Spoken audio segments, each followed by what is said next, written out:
मुझे बहुत अच्छा लगता है। मैं अपनी ज़िंदगी की हर पॉजिटिव हैप्पी मोमेंट को डॉक्यूमेंट करना चाहती हूँ। वो एक दौर था जब मैं बीमार थी, जब मैं कोई पिक्चर नहीं क्लिक करती होती थी क्योंकि मैं शीशे में देख के खुद ही डर जाती थी कि इतनी बुरी लग रही हूँ।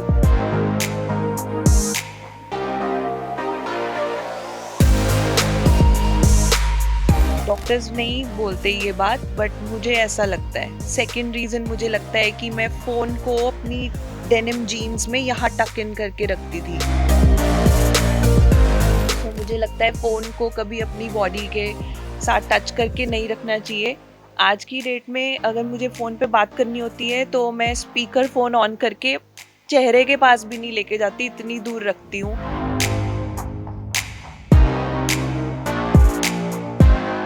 मुझे ऐसा लगता था कि शायद जो मेरे बेबी का ट्विन है वो डॉक्टर्स निकालना भूल गए हैं।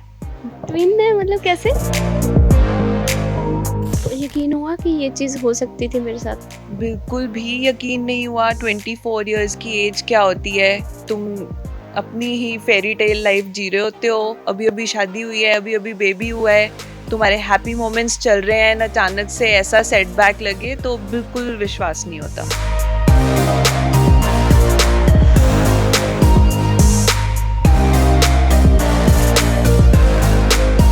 ਪਹਿਲੇ ਤਾਂ ਕੁੜੀ ਬਹੁਤ ਜ਼ਿਆਦਾ ਸੋਹਣੀ ਹੈ, ਪਰ ਇਸ ਕੁੜੀ ਦੀ ਕਹਿੰਦੇ ਨਾ ਮੁਸਕਰਾਹਟ ਦੇ ਪਿੱਛੇ ਕੋਈ ਵਜ੍ਹਾ ਵੀ ਹੁੰਦੀ ਆ। ਕੁਝ ਚੀਜ਼ਾਂ ਹੁੰਦੀਆਂ ਜੋ ਆਪਾਂ ਸੋਸ਼ਲ ਮੀਡੀਆ ਤੇ ਨਹੀਂ ਦਿਖਾ ਸਕਦੇ, ਜੋ ਚੀਜ਼ਾਂ ਆਪਾਂ ਨਹੀਂ ਸਾਂਝੀਆਂ ਕਰ ਸਕਦੇ। ਪਰ ਹਾਂ, ਇੱਕ ਇਵੈਂਟ ਹੋਇਆ ਸੀ ਜਿੱਥੋਂ ਮੈਮ ਨੂੰ ਅਸੀਂ ਮਿਲੇ ਤੇ ਪਤਾ ਚੱਲਿਆ ਮੈਮ ਨੇ ਤਾਂ ਬਹੁਤ ਕੁਝ ਆਪਣੇ ਪਿੰਡੇ ਤੇ ਹੰਢਾਇਆ।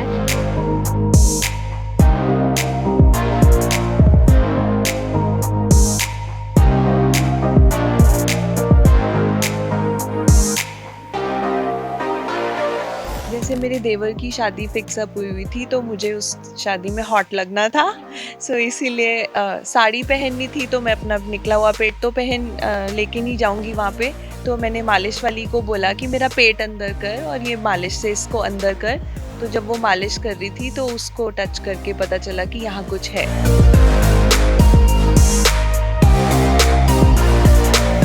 कुछ अनवांटेड ग्रोथ आपकी बॉडी में उग रही होती है तो उसको रख के कोई आप समझदारी का काम नहीं कर रहे हो।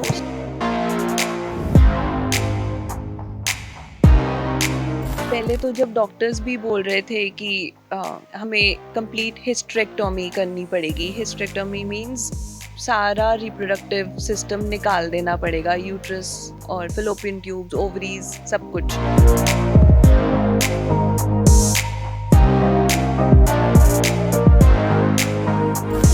ਜੋ ਵੀ ਚੀਜ਼ਾਂ ਹੋਈਆਂ ਠੀਕ ਹੋ ਗਏ ਤੁਸੀਂ, ਬਹੁਤ ਅੱਛੀ ਗੱਲ ਹੈ। ਕਿ ਮੈਮ ਇਹ ਸਿਰਫ ਜਿਨ੍ਹਾਂ ਕੋਲ ਫਾਈਨੈਂਸ਼ੀਅਲ ਇੰਨਾ ਨਹੀਂ ਹੁੰਦਾ ਉਹ ਕਰ ਸਕਦੇ ਇਹ ਚੀਜ਼ ਤੋਂ ਲੜ ਸਕਦੇ ਨੇ? हम अनमोल क्वेत्रा का नाम आपने भी सुना होगा, तो हम भी उनको मनी डोनेट करते हैं। ऐसे बहुत से लोग हैं, कईयों के तो टेवे में लिखा होता है कि तुम्हारे हॉस्पिटल के चक्कर लगने हैं।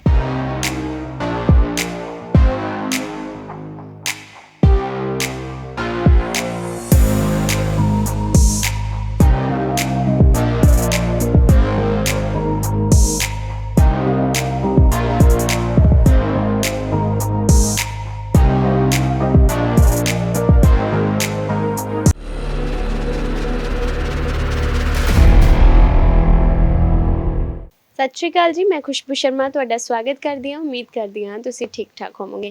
ਰੀਲਸ ਚੱਲ ਰਹੀਆਂ ਨੇ, ਸ਼ਾਰਟਸ ਚੱਲ ਰਹੇ ਨੇ। ਦੇਖੋ, ਪਹਿਲੇ ਤਾਂ ਕੁੜੀ ਬਹੁਤ ਜ਼ਿਆਦਾ ਸੋਹਣੀ ਹੈ, ਪਰ ਇਸ ਕੁੜੀ ਦੀ ਕਹਿੰਦੇ ਨਾ ਮੁਸਕਰਾਹਟ ਦੇ ਪਿੱਛੇ ਕੋਈ ਵਜ੍ਹਾ ਵੀ ਹੁੰਦੀ ਆ। ਕੁਝ ਚੀਜ਼ਾਂ ਹੁੰਦੀਆਂ ਜੋ ਆਪਾਂ ਸੋਸ਼ਲ ਮੀਡੀਆ ਤੇ ਨਹੀਂ ਦਿਖਾ ਸਕਦੇ, ਜੋ ਚੀਜ਼ਾਂ ਆਪਾਂ ਨਹੀਂ ਸਾਂਝੀਆਂ ਕਰ ਸਕਦੇ। ਪਰ ਹਾਂ, ਇੱਕ ਇਵੈਂਟ ਹੋਇਆ ਸੀ ਜਿੱਥੋਂ ਮੈਮ ਨੂੰ ਅਸੀਂ ਮਿਲੇ ਤੇ ਪਤਾ ਚੱਲਿਆ ਮੈਮ ਨੇ ਤਾਂ ਬਹੁਤ ਕੁਝ ਆਪਣੇ ਪਿੰਡੇ ਤੇ ਹੰਢਾਇਆ, ਜੋ ਕਿ ਤੁਹਾਡੇ ਸਾਹਮਣੇ ਲੈ ਕੇ ਆ ਰਹੇ ਹਾਂ। ਇੱਕ ਕੈਂਸਰ ਪੇਸ਼ੈਂਟ ਸੀਗੇ ਮੈਮ, ਬਟ ਅੱਜ ਬਹੁਤ ਸੋਹਣੇ ਲੱਗ ਰਹੇ ਨੇ। ਬਹੁਤ ਸਾਰੀਆਂ ਕਹਿ ਸਕਦੇ ਰੱਬ ਨੇ ਨਾ ਚੰਗੇ ਦਿਨ, ਜਿੱਦਾਂ ਕਹਿੰਦੇ ਨੇ ਕਿ ਉਹ ਸਭ ਚੀਜ਼ਾਂ ਮੈਮ ਸਹਿਣ ਕਰਕੇ ਹੁਣ ਬਹੁਤ ਅੱਛੇ ਲੈਵਲ ਤੇ ਨੇ। ਤਾਨਿਆ ਮਲਹੋਤਰਾ ਜੀ ਆਪਣੇ ਨਾਲ ਨੇ। ਸਤਿ ਸ਼੍ਰੀ ਅਕਾਲ ਮੈਮ, ਕਿਵੇਂ ਹੋ? सत श्रीकाल, मैं बिल्कुल ठीक। आप कैसे हो? ਬਹੁਤ ਸੋਹਣੇ ਹੋ। ਪਹਿਲਾਂ ਤਾਂ ਤੁਸੀਂ, ਮੇਰੀ ਹਿੰਦੀ ਨਿਕਲ ਰਹੀ ਸੀ, ਤੁਸੀਂ ਹਿੰਦੀ ਬੋਲਦੇ ਹੋ ਨਾ ਤਾਂ ਕਰਕੇ। Thank you.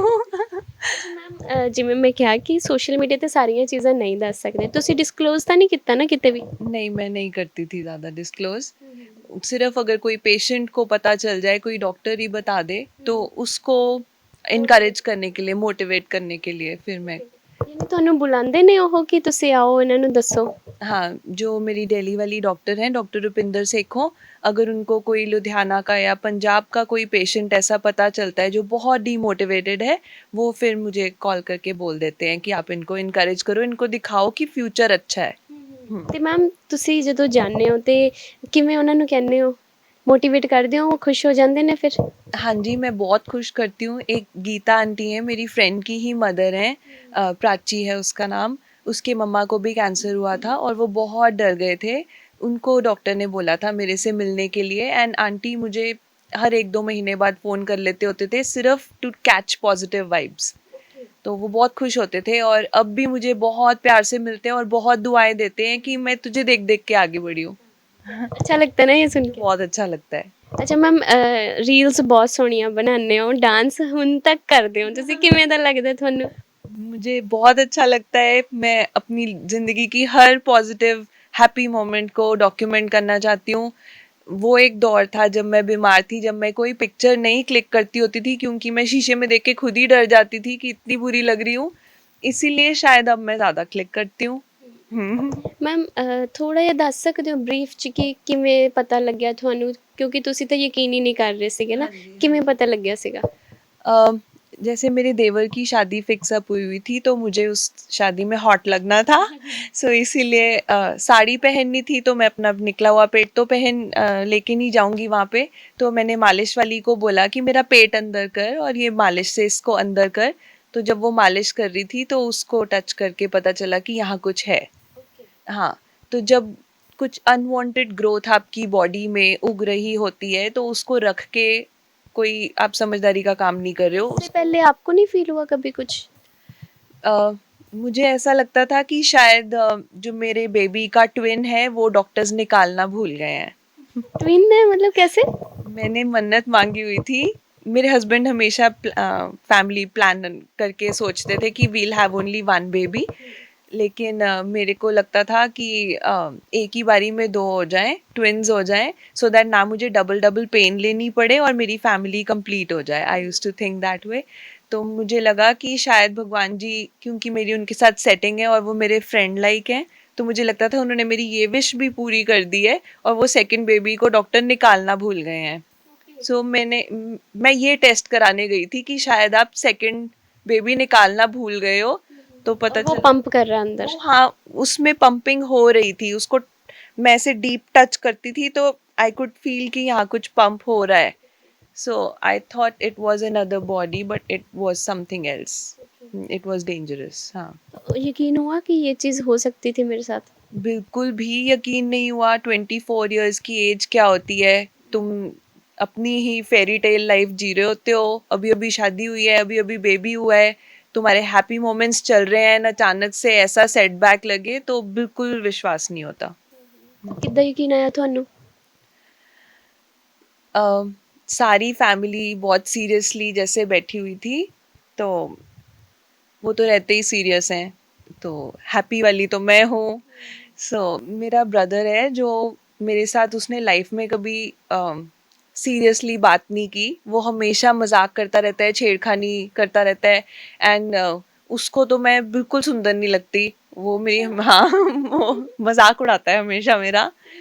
वो लाइफ में पहली बार सीरियस होके उसने मुझे बोला था, तान्या तेरे को ये ऑपरेट कराना पड़ेगा because there is a cancer inside you, and उस सर्वाइव करने के लिए तेरे को ये निकालना ही पड़ेगा। And like literally shoulders shrug करके उसने मुझे बोला था। वो हिट किया था कि ये भी ऐसे ही बोल रहा है तो सच्ची होगा। So that was it.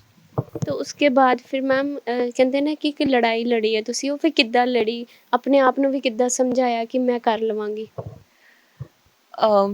पहले तो जब डॉक्टर्स भी बोल रहे थे कि हमें कंप्लीट हिस्टेरेक्टोमी करनी पड़ेगी। हिस्टेरेक्टोमी मींस सारा रिप्रोडक्टिव सिस्टम निकाल देना पड़ेगा, यूट्रस और फिलोपियन ट्यूब्स, ओवरीज, सब कुछ। तो मैं अपनी फैमिली प्लानिंग के बारे में सोच रही थी कि मुझे एक और बेबी चाहिए तो मत निकालो। तो वो कह रहे थे उसके लिए आपका सर्वाइवल होना ज़रूरी है ना, वो ही नहीं, जब आप जिंदा ही नहीं रहोगे तो ये सब तो भूल ही जाओ।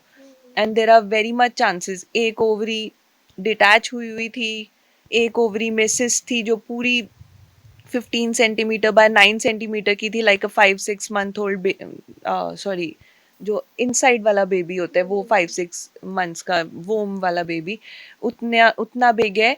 तो वो कह रहे कोई चांस है ही नहीं दोबारा प्रेगनेंसी का। अगर कोई 19-21% है भी है थोड़ा बहुत, तो उसके लिए बचना ज़रूरी है, इसीलिए आपको ये निकालना ही पड़ेगा।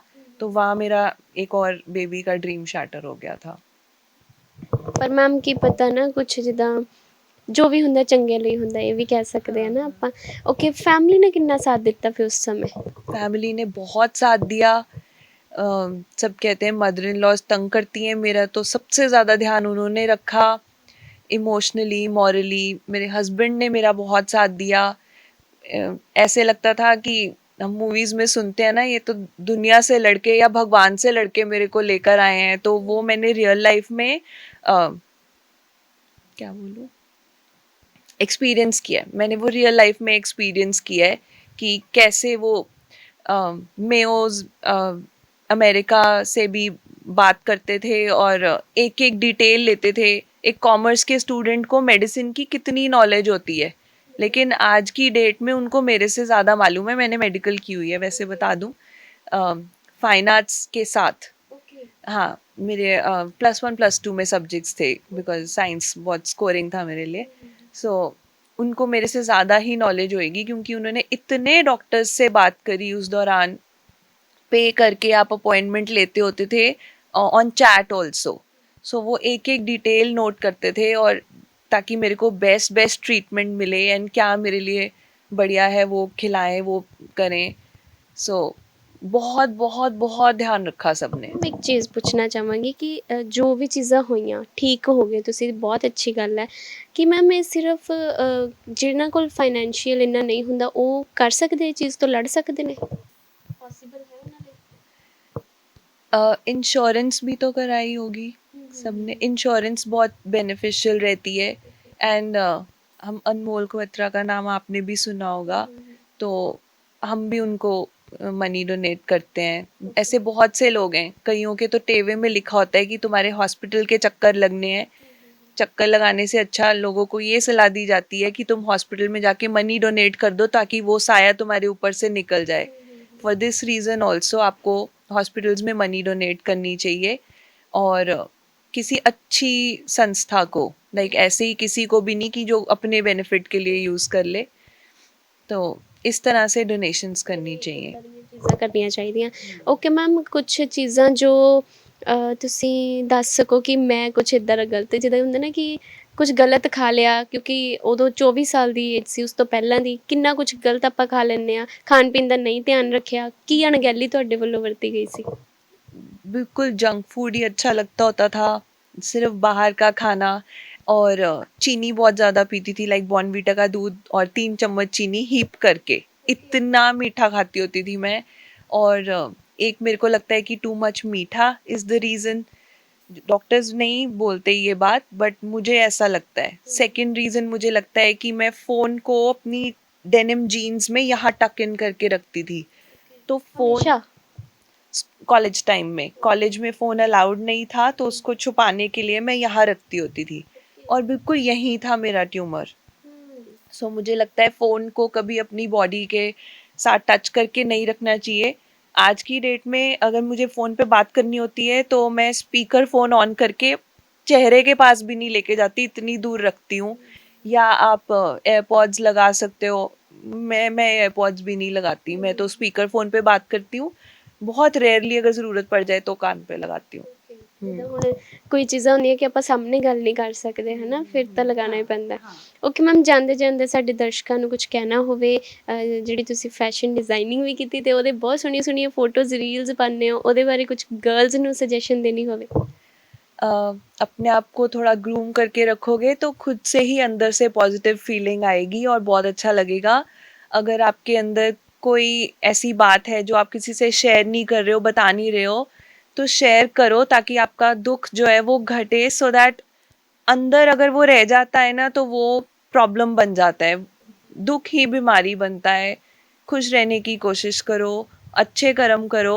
जब आप बुरे कर्म करोगे ना, और अगर आप खुदा ना खास्ता बीमार पड़ गए, उस समय वो सारे बुरे बुरे कर्म याद आ जाएंगे, मैंने ये गलत किया था, मैंने वो गलत किया था। सो कोशिश करो कि अच्छे ही कर्म करो, अच्छा सोचो एंड पॉजिटिव रहो। ਬਿਲਕੁਲ ਮੈਮ ਮੈਡੀਟੇਸ਼ਨ ਕਰਦੇ ਸੀ, ਆਪਣੇ ਮਾਈਂਡ ਨੂੰ ਹਮੇਸ਼ਾ ਪੋਜ਼ਿਟਿਵ ਰੱਖਦੇ ਸੀ ਕਿ ਮੈਂ ਸਹੀ ਹੋ ਜਾਣਾ, ਕਹਿੰਦੇ ਨਾ ਇਹ ਚੀਜ਼ਾਂ ਕਰਨ ਨਾਲ ਠੀਕ ਹੋ ਜਾਂਦਾ ਨਾ ਹਾਂਜੀ ਬੰਦਾ। ਹਾਂਜੀ ਤੇ ਮੈਮ ਬਹੁਤ ਸਾਰੇ ਜਣੇ ਤੁਹਾਨੂੰ ਬਲੈਸਿੰਗਸ ਵੀ ਦੇ ਰਹੇ ਹੋਣਗੇ। ਥੈਂਕ ਯੂ ਤੁਸੀਂ ਸਮਾਂ ਦਿੱਤਾ। Thank you. ਵੀਡੀਓ ਨੂੰ ਪਲੀਜ਼ ਵੱਧ ਤੋਂ ਵੱਧ ਸ਼ੇਅਰ ਕਰੋ, ਬਣੇ ਰਹੋ ਸਾਡੇ ਨਾਲ। ਧੰਨਵਾਦ।